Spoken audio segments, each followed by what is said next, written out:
हर बार की तरह इस बार भी हमारे सोसाइटी में एक बहुत ही अच्छा सा प्रोग्राम आयोजित किया गया और सोसाइटी में लगभग मुझे लगता है हर जगह सोसाइटी होती है वहां सभी लोग कुछ ना कुछ प्रोग्राम करते ही रहते हैं, कुछ ना कुछ चीजें होती ही रहती हैं, हर दिन कुछ नया नया होता रहता है। तो इस बार ये समय आ गया है कि हम लोग भी कुछ करें। तो यहाँ पे हो रहा था श्री राम कथा का आयोजन किया गया है इस सोसाइटी में और हम सभी लोग मिल करके डेली कथा सुनने जाते थे क्योंकि 5 दिन की कथा थी, राम कथा थी, श्री राम कथा। और इसके बाद आज का दिन तो था पूर्णाहुति का था। तो सारा परिवार जो है गायत्री परिवार से जुड़ा हुआ है। तो यहाँ पे होना था पंचकुंडी यज्ञ जिसके लिए सभी लोग सारी तैयारी करके रखे हुए थे और एक कहते ना सौभाग्य हमें मिला यहाँ आकर के ये चीज करने का। तो चलिए फ्रेंड्स, आज के ब्लॉग में आपको यही सारी चीजें दिखाने वाले हैं कि मॉर्निंग से लेकर के हमने क्या क्या चीजें की और कौन कौन सी चीजें ऐसी हैं जो हमारे दिल को बहुत भाती हैं। तो हेलो फ्रेंड्स, तो स्टार्ट करते हैं आज का ब्लॉग। और कोई भी चीज अच्छी लग रही हो तो लाइक जरूर करिए क्योंकि ये सारी चीजें जो हैं हमें समाज में रहने योग्य तो बनाती हैं, हमें एक पॉजिटिव वाइब्स भी देती हैं। तो चलिए आज के समय हमने क्या किया, यहाँ पे आकर के मॉर्निंग में ही घर का जो है काम, छोटा मोटा काम अपना आज मैंने जल्दी निपटा लिया था क्योंकि जब सुबह कहीं जाना होता है तो काम अपने सारे करने होते हैं। तो यहाँ पे हमें पूजा करने के साथ के सामने मंदिर था जो है, यहाँ पे आए थे और यहाँ पे दर्शन करने के बाद हम लोग सीधे यज्ञ में बैठ गए थे और यज्ञ में सारी तैयारियां हो गई थी। तो सभी लोग जैसे जो हस्बैंड वाइफ पेयर से आते हैं तो किसी भी यज्ञ में अगर बैठते हैं तो क्या होता है, गांठ जोड़ा जाता है। तो यहाँ पे भाभी हमारे गांठ जोड़ रही थी और हम लोग यहाँ पे पूरी पूजा के लिए तैयार थे। बाकी की सामग्री पहले से लगा दी गई थी, भैया लोग यहाँ आ गए थे मॉर्निंग में, हस्बैंड भी सुबह ही आ गए थे। तो उन लोगों ने मिलकर के सारी तैयारियां की। तो चलिए बाकी की चीजें हम आपको दिखाते हैं। गायत्री पूजा जो होती है या गायत्री परिवार जो होता है इसी तरीके से कार्य करता है। सभी लोग मिलजुल करके अपना जो है सभी कार्य बहुत आसानी से सुगमता के साथ कंप्लीट करते हैं।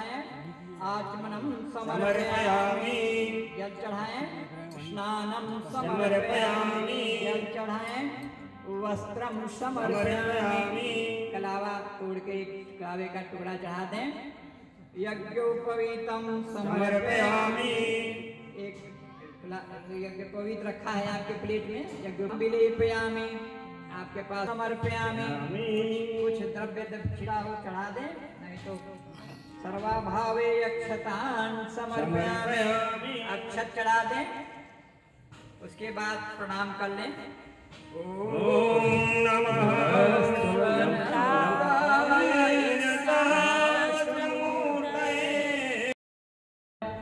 दक्षिणे पद्मनाभस्तु, नैऋत्यां मधुसूदन, पश्चिमे चैव गोविंदो, वायव्यां तु जनार्दन, उत्तरे श्रीपतिरक्षेद, ईशानां हि महेश्वर, ऊर्ध्वं रक्षतु धातारो, अधो अनंतर सर्वेषां रोधेन यज्ञकर्म समारभे, शुभकर्म समारभे। अब अग्नि स्थापन का क्रम है। सभी लोग अपने मुख्य यजमान जो हैं उसमें आपके पास पात्र होगा, उसमें कपूर लग करके जला लें और देखो उसके अंदर क्या हो गया, जला लेंगे ना तब जला। आप लोग नंबर नहीं लगने वाला, हम लोग भी पूरा कर लेंगे। ठीक, चलो ये चाबी ले जाओ, उसको काउंट कर लो चाहे तो। कैश काउंट से बैठा जोन बा, कैश बाद में करेंगे, कैश दे दिया। ओम भूर्भुवः स्वः भूम्ना पृथिवी वरिम्ना तस्यास्ते पृथिवी देवयजन पृष्ठे अग्निमन्नाद मन्नाद यादधे अग्निं दूतं प्रोदधे हव्यवाहं ब्रूये देवयादयादि।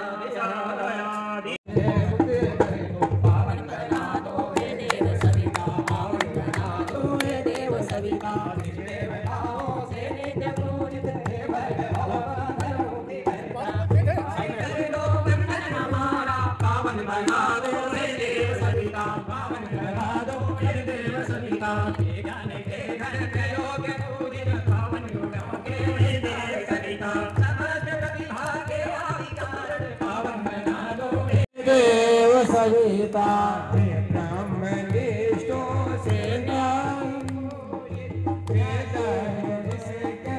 वरेण्यं भर्गो देवस्य धीमहि धियो यो न प्रचोदयात् स्वाहा इदं गायत्र्यै नमः। ॐ भूर्भुवः स्वः तत्सवितुर्वरेण्यं भर्गो देवस्य धीमहि धियो यो न प्रचोदयात्। स्वाहा।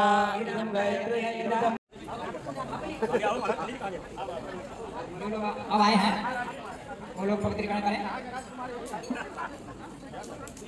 बाएं हाथ में चल ले, दाहिने हाथ से ढक ले। ओम पवित्र पुत्रो वा सर्वावस्थां मधु विवाह यह स्मरेत् पुंडरीकाक्षं स्वायभ्यन्तरस्ति। ओम पुनात् पुंडरीकाक्षः पुनातो। आचमनम 3 बार जल पिएंगे। ओम मृतपत्रणमशे स्वाहा। ओम तपधानमशे स्वाहा। ओम सत्यज्ञ सहस्रिमय शैतां स्वाहा। हाथ धो लें पीछे की तरफ। पुनः बाएं हाथ में जल लें, शिखामूल को स्पर्श करें। ओम ओम चिद्रूपिणी महामाय दिव्य तेज समन्विते तिष्ठते विशिखा मध्ये तेजो वृद्धिं पुरुष में। इसके बाद चंदन ध्यान का क्रम है। चंदन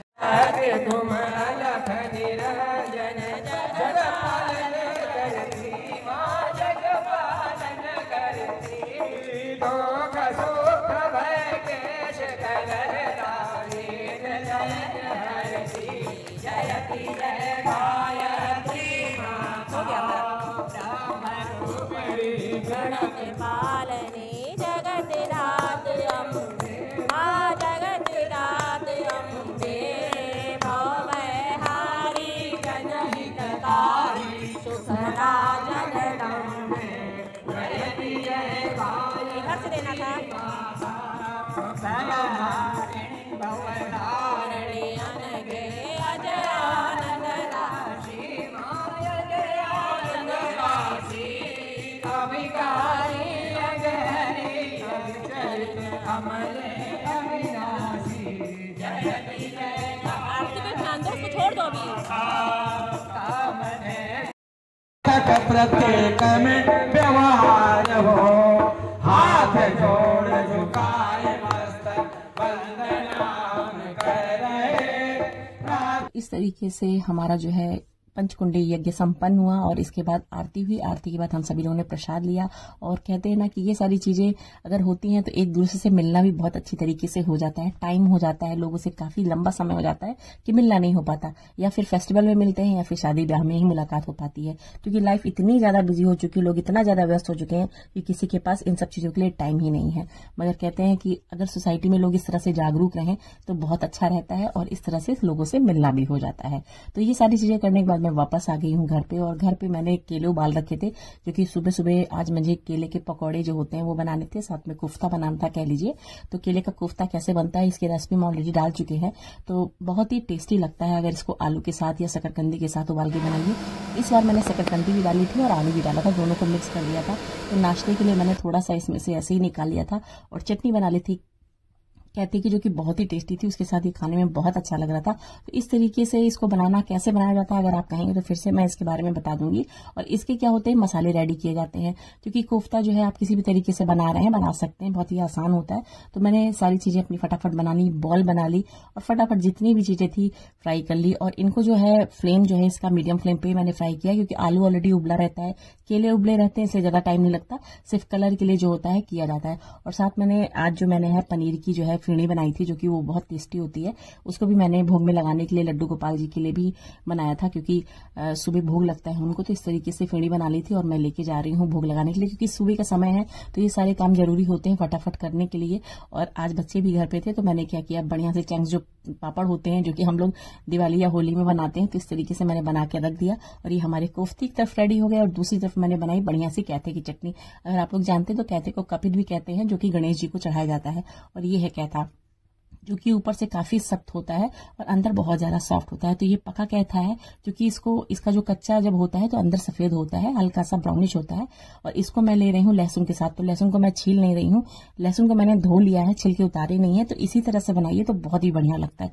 और इसको मिक्सी में मत बनाइए, इसको नॉर्मल आप इस तरह से कुटने में या खल में बना लीजिए तो ज्यादा अच्छा लगता है। और इसमें मैंने डाल दिया है हरी मिर्च, लहसुन, जीरा डाल दिया है। जीरा अगर भुना जीरा मिल जाए तो और भी अच्छा है।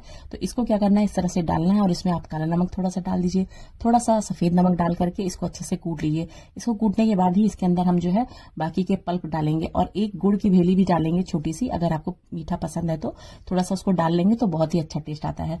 तो मैंने गुड़ की जो डली होती है उसको डाल दिया है और इसमें क्या है अच्छे से कूट लेंगे। जब सारी चीजें अच्छे से मिक्स हो जाएंगी इसके बाद हम जो है अपना पल्प जो होता है उसको डालेंगे। तो अच्छे से खुरुच के सारे पल्प को मैंने इसके अंदर डाल दिया है और बहुत अच्छे से इसको कूट लिया है। तो ये देख लीजिए बहुत अच्छी चटनी जो है बनके रेडी हो जाती है। तो आप इसको कहते हैं कि चटनी को नॉर्मल पकौड़े के साथ भी खा सकते हैं, दाल चावल के ऊपर भी खा सकते हैं, और आप चाहें तो आलू के पराठे के साथ भी खाइए, बहुत ही अच्छा लगता है। तो मैंने खूब अच्छे से इसके पल्प को निकाल लिया और ये थोड़ा सा पक गया है तो बहुत ही आसानी से खल में हो जा रहा था।